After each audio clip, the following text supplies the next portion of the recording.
तर सकाळी सकाळी डायरेक्ट 4 वाजेला उठून आम्ही निघालो होतो इंडस्ट्री व्हिजिटला. सकाळी घराजवळ येऊन मित्राने मला पिक केलं. मग मित्राच्या गाडीवर निघालो कॉलेजकडे. तर आजची इंडस्ट्री व्हिजिट कशी आणि कुठे होणार आहे हे जाणून घेण्यासाठी आत्ताच फॉलो करा करणमाळी ब्लॉग्स या चॅनलला. सकाळी सकाळी कॉलेजमध्ये तर 5 वाजता एवढं अंधार होतं तर कॉलेजचं नाव सोडलं तर बाकी काहीच दिसत नव्हतं. त्यानंतर थोड्याच वेळात उजेड पडायला लागला आणि बस आम्हाला घ्यायला आली.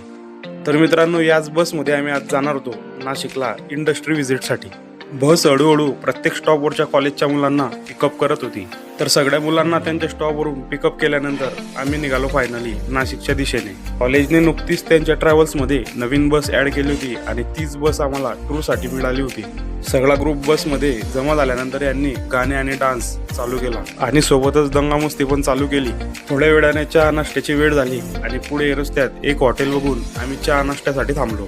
तिथे पोहोचले तोपर्यंत जेवणाची वेळ झाली होती, त्यामुळे मस्त शेतात बसून जेवण करून घेतलं. ज्या शेतात जेवणासाठी बसले होते त्या शेताच्या बाजूला एअर डिफेन्सचं एअरपोर्ट होतं. आणि मग फायनली आम्ही पोहोचले नाशिक येथील सह्याद्री फार्म मध्ये.